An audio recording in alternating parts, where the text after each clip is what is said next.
ఆశమ్మా, నా తండ్రి సన్నిధిలో తగ్గించుకొని పరిచర్య చేయాలని ఆశమ్మా. సాగించుకోవటం కాదు, అది కూడా కనిపెడతాడు. నువ్వు సాగించుకుంటున్నావా, నువ్వు ఓవర్ యాక్షన్ చేస్తున్నావా అంటున్నావా, ఎచ్చులు పడు, నువ్వు ఏ టైప్లో ఫీలింగ్లు ఇస్తున్నావు కనిపెడతాడు అక్కడ. మనం సాగించుకోలేవు, వాళ్ళు సాగించుకోలేరు. అవన్నీ జాంతనాయి దేవుని దగ్గర. నీ రేంజ్ ఏ రేంజ్ అయినా, నువ్వు అందలంలో పుట్టి పెరిగిన జీవము గల దేవుని సన్నిధిలో దీనుడవై దీనురాలువై మసలుకోవటం నేర్చుకో. కొట్టదలుచుకుంటే గట్టి కొట్టు, లేదా వదిలే. దానికి ఏం పెద్ద బతిలాడాల్సిన అవసరం లేదు. ఎందుకు అనుమానంగా? స్తోత్రం చెప్పండి. నేను సురోఫెనికయ్య వంశస్థురాలని, లేకపోతే నేను ఇది నేను అది, అసలు మారేం చెట్లా ఏంది, నేను పిలిస్తే పోతాడు ఏంది, ఏముంది నాకు అంతసేటు నిలువుట అంగి తప్ప ఏమి లేదు, అసలు నేను పిలిస్తే పోతున్నాడు చల్లనాడు అని వెళ్ళిపోలా. నేను వీళ్ళ కోసం కాదు వచ్చింది, నేను ఇశ్రాయేల్ కోసం వచ్చానని ఆయన అంటే, చటుక్కుని వచ్చి ఇంకా మోకాళ్ళు ఆయన ముందు సాష్టాంగపడింది, మ్రొక్కి అన్నది. నేను చెయ్యను నాకు వచ్చి మొక్కింది. మొక్కి, ప్రభువా నన్ను కరుణించయ్యా అంది. ఆయనకు ఆశ్చర్యం, ఏంట్రా ఈ మీలో ఇంత పట్టుదల. ఆమె హోదాను బట్టి నేను తృణీకరించిన, ఆమె ఆ తృణీకారాన్ని కూడా లక్ష్య పెట్టలేదు, తిరస్కరించిన మాట పట్టించుకోకపోయినా ఇంత మొండిగా కాచుకుంది అని ఇంకొక మాట అన్నాడు. ఆమె అవమానం ఫీల్ అయ్యే మాట అన్నాడు. మొదటిది, పిలుపుకు బదులు ఇవ్వాలా, పాయింట్ నెంబర్ 1. రెండవది, ఇవ్వనన్నట్టు స్పష్టం చేశాడు, అప్పుడు వచ్చి మ్రొక్కింది. మూడవది ఏం చేశాడో తెలుసా? పిల్లల రొట్టె ముక్కలు తీసి కుక్క పిల్లలకి ఇవ్వటం యుక్తం కాదన్నాడు. అప్పుడు ఆమె ఏముందో తెలుసా? పిల్లల రొట్టె ముక్కలు తీసి ఎవరికి ఇవ్వటం యుక్తం కాదు, కుక్క పిల్లలకి. ఇప్పుడు ఆమె ఎవరి కోసం వచ్చింది? కూతురు కోసం వచ్చింది. ఇప్పుడు పిల్లల రొట్టె ముక్క తీసి కుక్క పిల్లలకి ఇవ్వటం కాదంటే ఇప్పుడు ఆమె కూతురు ఎవరు? కుక్క పిల్ల. వాళ్ళ కూతురు కుక్క పిల్ల అయితే మరి కుక్క ఎవరు? ఎంత అంటే యేసు ప్రభు పరీక్షిస్తాడా, యేసు ప్రభు కూడా ఇలా టెస్ట్ చేస్తాడా అని కొంతమందికి డౌట్. నేను చెప్తున్నా, ఖచ్చితంగా చేస్తాడు. ఆయన కాకపోతే ఇంకెవరు చేయాలా? ఆయన సర్వాధికారి, ఆయన దేవుడు, ఆయన మనకి చాలా ఇచ్చాడు, చాలా ఇవ్వబోతున్నాడు. ఆయన కాకపోతే మనల్ని ఇంకెవరు టెస్ట్ చేయాలి? ఆయన కాకపోతే ఇంకెవరు పరీక్షించాలి మనల్ని? సైతాన్ గడు పరీక్షించాలి. సైతాన్ గడు ఏం దాచిపెట్టాడు వాడు పరీక్షించాలి మనల్ని? మనల్ని పరీక్షించే హక్కు, అధికారం యేసయ్యకే ఉంది.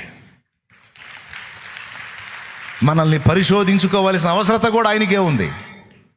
ఎందుకంటే శాశ్వతమైన ప్రయోజనాన్ని మనకు దాచిపెట్టింది ఆయన. దాన్ని ఇవ్వటం కోసం మన కోసం ప్రాణం పెట్టింది ఆయన. మనల్ని పరీక్షించే హక్కు లేదు యేసయ్యకి. ఎంత శాతం ఉందంట? 100కి 20%, 80%, లేకపోతే ఏమంటారు మీరు? 100కి 100% అంటారా? డౌట్ లేదా? పరీక్షించుకునే హక్కు ఉందా? అధికారం ఉందా? ఎందుకు? చాలా చేశాడు, చేయబోతున్నాడు, సిద్ధపరిచాడు కూడా. గనుక తప్పనిసరిగా పరీక్షించుకుంటాడు. మనం కూడా అన్ని జనుల్లోంచి రక్షించబడ్డోళ్ళమే. పరీక్షించుకుంటాడు. అబ్రహాం అంతటి వాడినే పరిశోధించినప్పుడు, అంతటి విశ్వాస వీరుణ్ణే పరిశోధించినప్పుడు మరి నిన్ను నన్ను పరిశోధించొద్దు? ఏమ్మా, పరిశోధించాలా లేదా? నిద్ర వచ్చిన గట్టి స్తోత్రం చెప్పండి.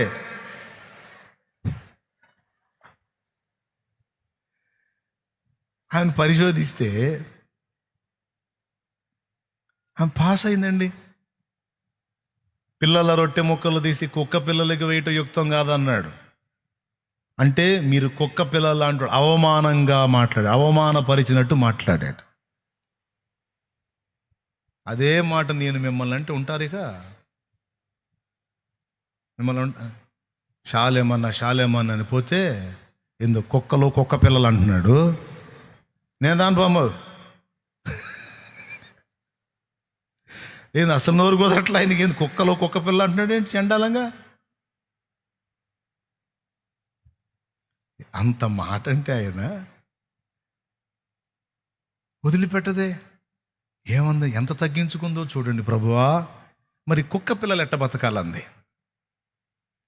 పిల్లల రొట్టె మొక్కలు తీసి కుక్క పిల్లలకు వేయటం యుక్తం కాదంటే మరి కుక్క పిల్లలు ఎలా బతకాలి? వాటికి మేత ఎక్కడా? పిల్లలు తిన్నంగా మిగిలిన ముక్కలే కదా అనుకో. మేము కుక్క పిల్లలమే అనుకో, కుక్కలమే అనుకో, కుక్క పిల్లలమే అనుకో, నీ వాళ్ళు పిల్లలే అనుకో.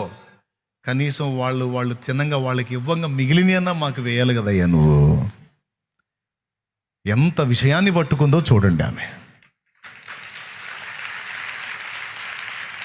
అహంకారంతో పోగా తమను తాము తగ్గించుకొని ధన్యులైన వారి జాబితాలో ఈమె కూడా చేర్చబడింది. ఎంత ధన్యత లభించింది ఆమెకంటే ఆ మాట అనేసరికి యేసయ్య హృదయం కదిలిపోయింది. అరే దీనురాలు, గర్వహృదయాలు కాదా. 2 విషయాలు గుర్తుపెట్టుకో తమ్ముడు. నువ్వు దేవుని సన్నిధికి వచ్చి దేవుని దగ్గర కూర్చొని కొన్ని విషయాలను గురించి నువ్వు మొత్తుకున్నప్పుడు, మొర్ర పెట్టినప్పుడు దేవుడు వినిపించుకోనట్టు ఉంటే, నీకు ఆన్సర్ రాకుంటే దేవుడు వినలేదు అని నువ్వు అనుకోవద్దు. వినలేదు అని నువ్వు అనుకోవద్దు. నీకు చెవులు ఇచ్చింది ఎవరు? వాటితో ఏం చేస్తావు? నువ్వు వింటావు. వినటానికి నీకు చెవులిచ్చిన వాడికి వినపడదా? ఆమె కేకలు యేసు ప్రభుకి వినపడలేదా? వినపడ్డాయి, కానీ వినిపించుకోనట్టు వెళ్తున్నాడు. ఆమెను సృష్టించింది ఎవరు? ఆమెను చేసింది ఎవరు? ఆయనే. ఆమె చరిత్ర తెలియదు ఆయనకి. కానీ పట్టించుకోనట్టు దాటి వెళ్ళిపోతున్నాడు అంటే నిన్ను వదిలేశాడని అర్థం కాదు. ఇక ఎప్పటికీ నిన్ను పట్టించుకోవడని అర్థం కాదు. వినబడినట్టు ఏమీ ఆన్సర్ లేకుండా ఉన్నాడు అంటే వదిలేశాడని అర్థం కాదు. పిచ్చిదానా, నీకు చెవులు ఇచ్చినోడు వినుకుంటాడా? నీకు నోరిచ్చినోడు ఆయన మాట్లాడకుండా ఉంటాడా? నీకు చేతులు ఇచ్చినోడు తన చేతితో నీకు సాయం చేయకుండా ఉంటాడా? నీ మనసు, దాని అందలి పట్టుదల, నీ అందలి విశ్వాసము, నీ నిరీక్షణ, నీ తగ్గింపు, నీ ఎదురు చూపుని ఆయన పరీక్షించుకుంటాడు. పరీక్షించుకొని తమ్ముడు, పరీక్షించుకొని నీకు స్తోత్రం ప్రభువా అని సమీపానికి వెళ్ళు. నువ్వు వినటలేదు అని నేను అనుకోను ప్రభా, నువ్వు వినట్లేదు అని నేను అనుకోను. నాకు చెవులు ఇచ్చినోడివి, నువ్వు వినవా?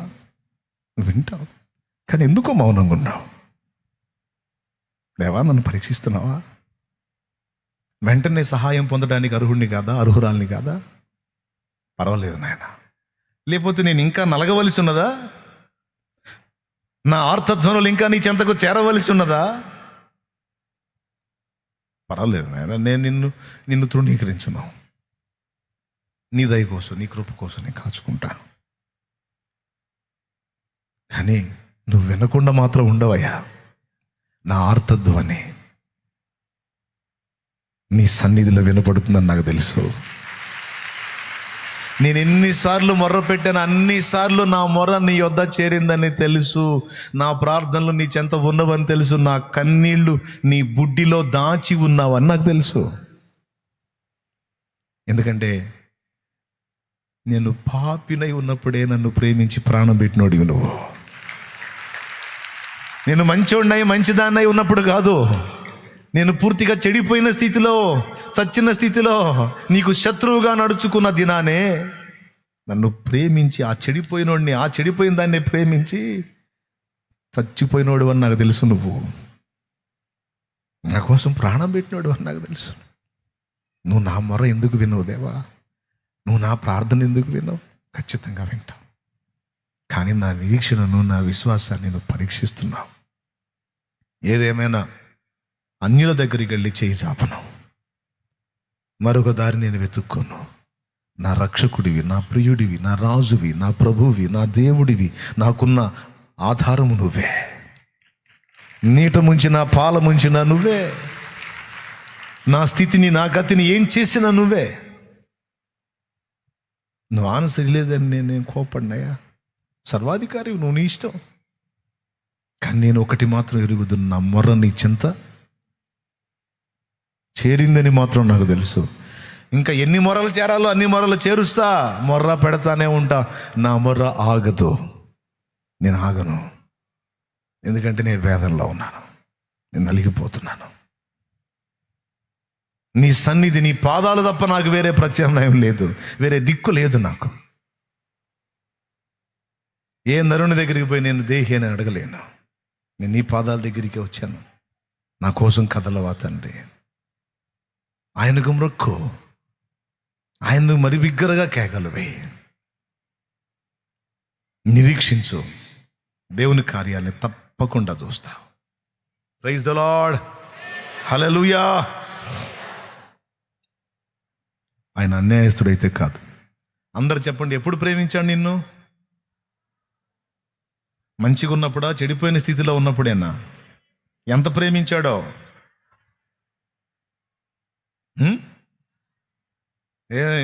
ఇంత డబ్బు మూట ఇస్తావనే అయ్యేం చేసుకుంటాడు ఆయన? లేకపోతే ఆయనకి ఏం తెగేస్తావని? ఎందుకంటే ఆ చేతులతోనే నిన్ను నిర్మించుకున్నాడు గనుక, ఆ చేతులతోనే నన్ను నిర్మించుకున్నాడు గనుక, మనల్ని నిర్మించుకున్నాడు, మనల్ని కన్నాడు గనుక అది కన్న ప్రేమ, అది మాతృ ప్రేమ, అది పితృ ప్రేమ. అందులో మార్పు ఉండదు. ప్రేమించడని మాత్రం అనుకోవద్దు, పట్టించుకోవడని మాత్రం అనుకోవద్దు. ఇక్కడ క్లియర్గా కనపడుతుంది, దాటి వెళ్ళినట్టు ఉంటాడు, దాటిపోడు. దాటి వెళ్తున్నట్టు ఉంటాడు. గుడ్డివాడి దగ్గర కూడా అంతే. భర్తిమయ్యి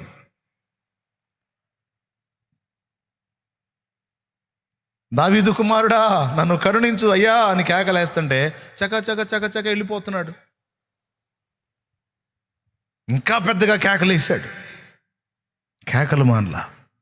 కొంతమంది వచ్చి అడుక్కునేవాడు కదా, ముష్టోడు కదా, నర్మే ఏదో గౌ కేకలేస్తున్నా. మనుషులకి వాళ్ళు చెప్పిన మాట వినకపోతే అహం రేగిద్ది అహం. అందులో ముష్టోళ్ళ మీద బలి జాగిస్తారు ఒక్కొక్కళ్ళు, అడుక్కునేవాడు. ఎందుకంటే వీళ్ళు లేసే భిక్షతో వాళ్ళు బతకాలి కదా. అందుకు మార్కు సువార్తలో రాసుంది, అతనిని వారు గద్దించిరి అని రాసుంది. అతడేమో భర్తిమయ్యేమో దావీదు కుమారుడా నన్ను దాటిపోవద్దని కేకలేస్తుంటే కొంతమంది వెళ్ళి అతనిని గద్దించిరి అని రాసుంది క్లియర్గా. ఏమని గద్దించి ఉంటారండి? ఫస్ట్ అరవా నోనమై ఆయన వెళ్ళిపోయాడు, దూరం వెళ్ళాడులే అంటే వాళ్ళు చెప్పిన మాట విని ఆడు మౌనంగా ఉంటే వాళ్ళకి అవమానం లేదు. వాడేం చేశాడు తెలుసా? ఇంకా పెద్ద కేకలేశాడు, దావీదు కుమారుడా అయ్యా అయ్యా అయ్యా నీకోసమేనయ్యా ఎదురు చూస్తున్నాను, నన్ను దాటిపోతున్నావా అయ్యా ఉన్నాడని తెలియదా? నీకోసమే ఒకడు ఎదురు చూస్తున్నాడని తెలియదా? నీకోసం ఒక గుండె కొట్టుకుంటుందని తెలియదా? దావీదు కుమారుడా యేసు, నీవు తప్ప నాకి లోకంలో ఎవరున్నారయ్యా, నీకు తప్ప నాలో ఎవరికి చోటే లేదయ్యా. దావీదు కుమారుడా నన్ను దాటిపోకయ్యా, నజరేతువాడ నన్ను విడిచిపోకయ్యా. దావీదు కుమారుడా నన్ను దాటిపోకయ్యా, నజరేతువాడ నన్ను విడిచిపోకయ్యా. నీవు తప్ప నాకి లోకంలో ఎవరున్నారయ్యా, నీకు తప్ప నాలో ఎవరికి చోటే లేదయ్యా. దేవునికి మహిమ. వాళ్ళు కోపగించుకుంటున్నారు. ఇప్పుడు ఆయన పోతున్నాడు, ఆడి బాధ ఏదో ఆడు అరుచుకుంటున్నాడు. వీళ్ళకి వచ్చిన బాధ ఏందండి? గద్దించారంట. ఎందుకంటే పరుగు పోయింది. వీళ్ళు నోరు ముయ్యమన్నప్పుడు ఆడు ముయ్యలా, వీళ్ళ అహం దెబ్బతింది. మీకు అర్థమైందా? చిన్నపిల్లల్ని కూడా మీరు గమనించండి, తండ్రులు ఒక్కోసారి అహానికి పోతారు, వాడిని రే నోర్మై అంటారు, వాడు ముయ్యి ఇంకొంచెం పెద్దగా ఏడుస్తాడు, అప్పుడు ఇతను అహం దెబ్బతింటది. ముయ్యమంటే ముయ్యని కొడతాడు. ఎందుకు? వాడు నోరు మూస్తే ఈయన మునగాడు, ముయ్యకపోతే ఎదవైపోయాడు. ఏమన్నా అర్థమైందా నేను చెప్పింది?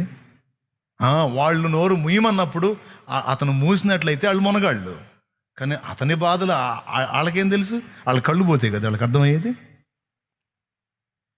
కేకలేస్తున్నాడు, మొత్తుకొని గోలగోల చేస్తున్నాడు, ఏమి వినిపించుకున్నాడు, చకా చకా చకా చకా వెళ్ళిపోతున్నాడు. అయ్యా ఏందయ్యా ఇంతమంది జనం పోతున్నారు, ఏందయ్యా అంటే నీకు తెలియదా నజరేయుడు యేసు ఈ మార్గాన పోతున్నాడు. అయ్యా యేసు, నజరేయుడని యేసు వేసాడు కేక. అయ్యా ఎంత దూరం వెళ్ళాడయ్యా? చాలా దూరం వెళ్ళాడా? దగ్గరలోనే ఉన్నాడంటే దూరం వెళ్ళిపోయాడయ్యా. నా కేక అందడా? వేసాడు కేక, దావీదు కుమారుడా నన్ను కరుణించు, దావీదు కుమారుడా నన్ను కరుణించు, పెద్ద పెద్ద పెద్ద పెద్ద కేకలు వేసాడు. వాళ్ళు వచ్చి గద్దించారు, ఆయన ఎక్కడో వెళ్ళి చాలా దూరం వెళ్ళాడు, నువ్వు ఇక్కడ కేకలు ఎత్తున్నా. అబ్బా సోది, వాళ్ళకి సోది, వాంది ఆర్తధ్వని.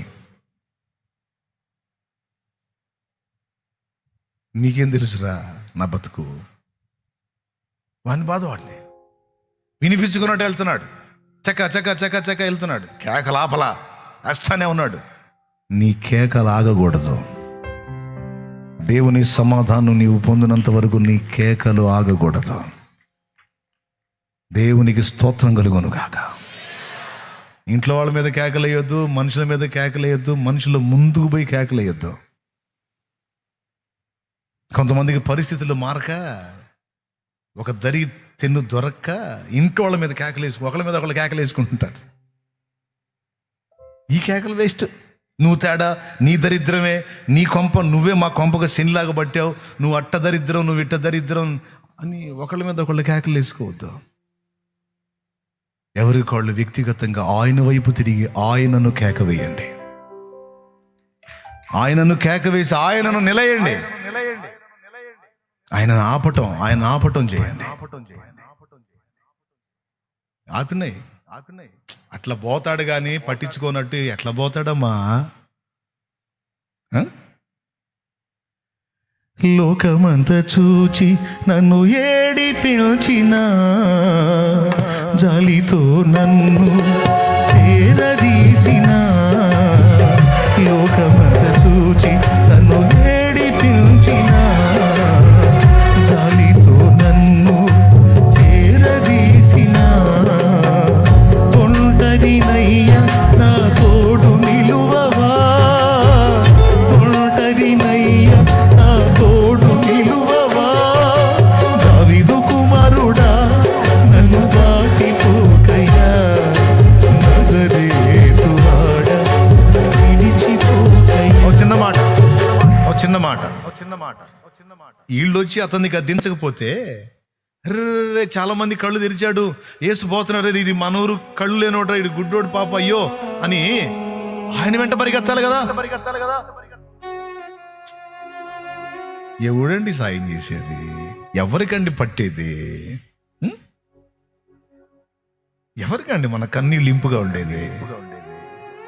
ఎవరికండి మన కన్నీళ్లు చూసి గుండె గదిలేది? విసుగు. ఇప్పుడు ఆడి దగ్గరకు వచ్చి అన్నోరు ముప్పిపోతే, అరే పాప ఆయన బాగు చేస్తాడు కదా, బాగు చేసేవాడు నీకు పోగొట్టుకున్నాడు దరిద్రుడరే, కళ్ళు కనపడలేదు పాప, అయ్యో పాపని పరిగెత్తాలా.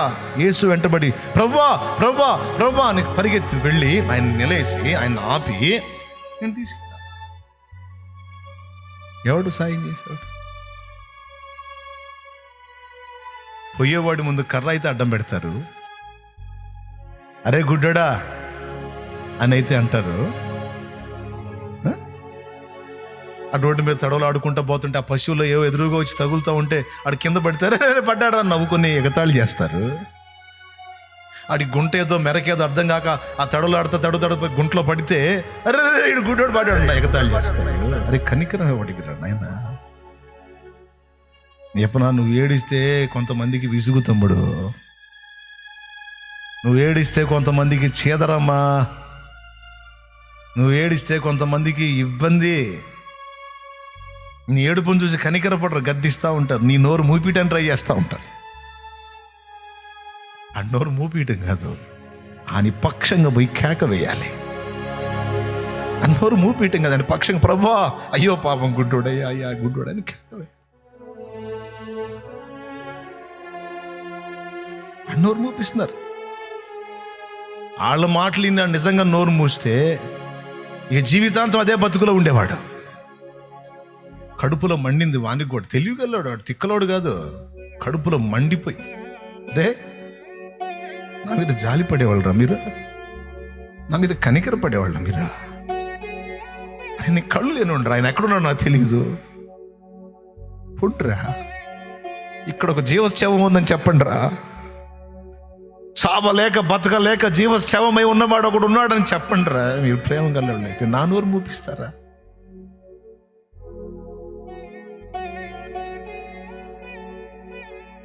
ప్రేమైన బిడ్డవారా, నీ ఇంట, నీ సమీపంలో, నీ సమాజంలో, నీ దగ్గర వేదనతో, బాధతో, దుఃఖంతో ఆక్రోశించే వాళ్ళు ఉండొచ్చు. వాళ్ళ నోళ్ళు మూపిస్తున్నావా? లేకపోతే వాళ్ళ పక్షంగా పోయి ప్రభువా వాళ్ళు దీనులు ప్రభువా అంటున్నావా? నువ్వు ఏ ప్లేస్ తీసుకున్నావు? నువ్వు సోదాపడి నోళ్ళు మూపించే ప్లేస్ తీసుకున్నావా? లేకపోతే అలా పక్షంగా పోయి ప్రభువా అని కేక వేసే ప్లేస్ తీసుకున్నావు? ఏ ప్లేస్ తీసుకున్నావు? దీనుని చూసినప్పుడు నీ గుండె కదులుతుందా? నశించిపోతున్న ఆత్మలను చూస్తున్నప్పుడు నీ ఆర్తధ్వని ఆకాశాన్ని అంటుతుందా? అయ్యో ప్రభువా ఆత్మలు నాయన అంధకారంలో ఉన్నారు, గుడ్డివారై ఉన్నారు ప్రభువా, వారి గతి ఏమిటి అని నీ కళ్ళు కన్నీళ్లు కారుతున్నాయా? నీ కళ్ళు చెమరుస్తున్నాయా? నువ్వు ఏ ప్లేస్ తీసుకున్నావు? ప్రజల పక్షంగా, దీనుల పక్షంగా గద్దించి వాళ్ళకు వచ్చే ఆ కృపను పోగొట్టే ప్లేస్ తీసుకున్నావా? లేకపోతే వాళ్ళ కోసం పరిగెత్తి నిలయసేస్తే ప్లేస్ తీసుకున్నావా? కడుపులో మండిపోయింది, ఆయన ఆపకుండా నన్ను ఆపుతారిందిరా. మీరు ఆపాల్సింది ఆయన్ని రా. కళ్ళున్నోళ్ళు రా, మీరు పరిగెత్తాలి, మీరు పరిగెత్తగలరు. నేను ఎట్టున్నాడని పరిగెత్తేదిరా. ఇవన్నీ ఆయనకి తెలుసు.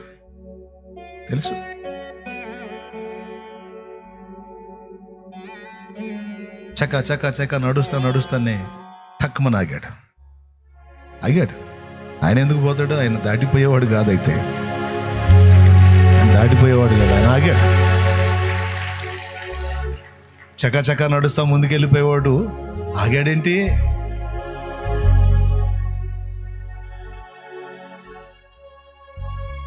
ఎప్పుడైతే ప్రభు ఆగాడో, ఆగి ఏం చేశాడు తెలుసా? యేసయ్య ఆగి ఏం చేశాడు తెలుసా?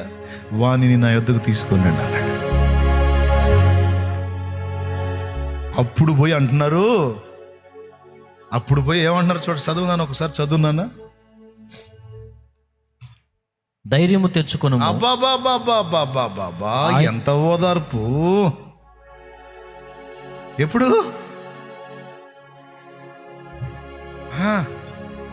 అప్పుడు మళ్ళా జాలి గొలిపే మాటలు మాట్లాడుతున్నారు. జాలి గొలిపే మాట. ధైర్యం తెచ్చుకోయ్యా, ఆయన నిన్ను పిలుచుచున్నాడు లెమ్మని వానితో చెప్పు. ఆయన నిన్ను పిలుచుచున్నాడు, ధైర్యం తెచ్చుకోయ్యా. ఇప్పుడు దాకా నోరు మూయమని గద్దిస్తారు కదరా, ఇప్పుడేంది వెంటనే ఓదార్పుకు మొదలు పెట్టారు? అది మనుషుల తత్వం, అది మనుషుల నేచర్. అది వాళ్ళు చెప్పే ధైర్యం మాటలు కూడా బట్టి, ధైర్యం తెచ్చుకోనము, మీ మాటలు వద్దురా నాయన, నాకు మీకు దండం పెడతాను, నన్ను తీసుకెళ్ళండి ఆయన దగ్గరికి. మీ గద్దింపులు వద్దు, మీ ఓదార్పులు వద్దు, ఆయన దగ్గర తీసుకెళ్ళండి రా. వెళ్ళి నిలబడితే చెప్పు, నేను నీకేం చేయకూర్చున్నావు? ప్రభువా ఈ రెండు కళ్ళు లేవు, అంధకారంలో బ్రతుకుతున్నాను, చావలేక బ్రతకలేక జీవోత్సవమై ఉన్నాను, శాపాన్ని అనుభవిస్తున్నా, నాకు దృష్టి ప్రసాదించు. ఇంకా నేనేమి వేరేదే ఆశించట్లేదు, నా కళ్ళు బాగు, నాకు అవసరమైనవి నీవు కోరినట్టే నీకు అగునుగాక. వెళ్ళు.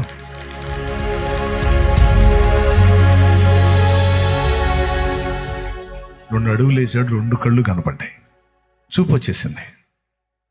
లేఖనంలో ఏం రాసినట్టే మార్కు సువార్తలో, అతడు ఆయన వెంబడి వెళ్ళెను. బాగుపడ్డాక ఇందాక మాట్లాడారు వాళ్ళ దగ్గర పోలా, యేసుతో కూడా వెళ్ళాడు. యేసుని వెంబడించడం మొదలు పెట్టాడు. దేవునికి స్తోత్రం కలుగునుగా. హల్లెలూయా.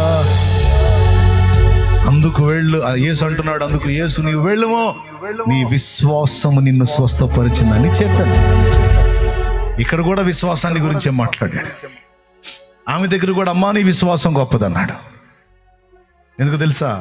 వాళ్ళ పట్టుదల, వాళ్ళ మొండితనం, ఎవరిని లక్ష్య పెట్టని, అవమానాలను లక్ష్య పెట్టని, వ్యతిరేక స్వరాలను లక్ష్య పెట్టని వారి విశ్వాసం, వారి మొండితనం ఆయనకు నచ్చింది. ఇక్కడ మెచ్చుకున్నాడు, అక్కడ మెచ్చుకున్నాడు. ఆయనకి హృదయాలు తెలుసు, మనుషులకి ఏం తెలుసు? ప్రియరా, ఎంత జ్ఞానంగా ప్రవర్తించిందో చూడండి. నాకు తెలిసి అంత ఒక 5 నిమిషాల సన్నివేశం అది. నాకు తెలిసి ఒక 5 minutes లేదా ఒక 10 నిమిషాల సన్నివేశం జరిగి ఉంటుందేమో. యేసు ప్రభుకి ఆమెకి జరిగిన మాటలతో మనం అంచనా వేస్తే. కానీ మన బ్రతుకాలానికి ఉపయోగపడేటువంటి ఒక మంచి విషయం, ఒక మంచి పాఠం అందులో ఉంది. సమస్యను గుర్తుపట్టడం, దానికి పరిష్కారం ఎక్కడుందో అంచనా వేయటం, ఆ పరిష్కారాన్ని ఇచ్చేటువంటి దేవుని పాదాల దగ్గరికి వచ్చి అతిశయాన్ని చూపి దాటి వెళ్ళకపోవటం, మొండికి పడి ఆయన వెంటాడటం, ముఖం మీదనే ఆయన తృణీకరించిన, తిరస్కరించిన, పట్టించుకున్నట్టుగా వ్యవహరించిన, మ్రొక్కి బ్రతిమాలుకోవటం దేవుణ్ణి ఆకర్షించింది. ఒక్కొక్క పాఠం ఉంది ఆమె దగ్గర. ఆమె చేసిన ప్రతి స్టెప్ ఒక పాఠమే. ఆమె చేసిన ప్రతి క్రియ ఒక పాఠమే.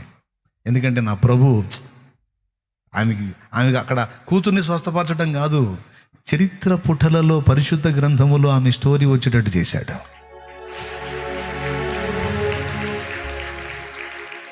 దేవునికి మహిమ కలుగునుగా. దాదాపు 2000 సంవత్సరాలుగా ఆమె చరిత్రని ధ్యానం చేస్తూనే ఉన్నారు. ఆమె చరిత్ర వినబడుతూనే ఉంది. మరి గొప్పది కదా, గొప్పది. అమ్మా నీ విశ్వాసం గొప్పది అన్నాడు. మరి గొప్ప విశ్వాసాన్ని మీరు కనపరుస్తారా? ముందు చెప్పిన విషయాలు గుర్తున్నాయా? సమస్య ఒకటైతే సమస్య ఇంకొకటి అని మీరు అనుకోవద్దు, మోసపోవద్దు. అసలు సమస్య ఏమిటో తెలుసుకున్నట్లు దేవుని ముందు కనిపెట్టుట అనేది మానొద్దు. సమస్యను ఒకవేళ నువ్వు తెలుసుకున్నట్టయితే దాని పరిష్కారం కూడా ఆయన దగ్గరే ఉంటుందని మర్చిపోవద్దు. మూడవది, దేవుని సన్నిధికి వచ్చినప్పుడు, దేవుని ముందుకు వచ్చినప్పుడు అతిశయాలు ప్రదర్శించొద్దు. విజ్ఞాపనకు జవాబు రాలేదు అని వెనుక తిరగొద్దు. ఏమండి, ఇది మూడవదిగా చెప్పాను ఇందాక. ప్రార్థనకు జవాబు రాలేదు అని వెనదిరగొద్దు, మానొద్దు. ఆయన నిన్ను పరీక్షిస్తుండొచ్చు, కనిపెడుతుండొచ్చు. నీ ఓర్పుని, నీ సహనాన్ని, నీ నిరీక్షణను, నీ విశ్వాసాన్ని పరీక్షిస్తుండొచ్చు. దానియేలు విశ్వాసం 21 దినం పరీక్షింపబడింది.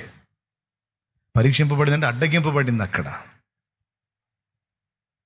దేవుడు కూడా అబ్జర్వ్ చేస్తున్నాడు దానియేలు అసలు ఎంతవరకు ఉంటాడని. 21 రోజు దూత రాకపోతే అట్లనే ఉన్నాడు. ఆన్సర్ రాలేదులే, దేవుడు చెప్పదలుచుకోలేదేమో అని లేచి వెళ్ళి తన విధుల్లోకి వెళ్ళలా. తప్పకుండా దేవుడు జవాబిస్తాడు. ఏదో జరిగింది, నాకు దర్శనం చూపించిన దేవుడు దాని వివరణ చెప్పకుండా ఉంటాడా? ఇస్తాడు. మొత్తానికి దాని వివరణలో ఏదో మర్మం ఉంది, అది నాకు అందకుండా చేయడానికి శత్రువు కుట్ర చేస్తున్నాడు.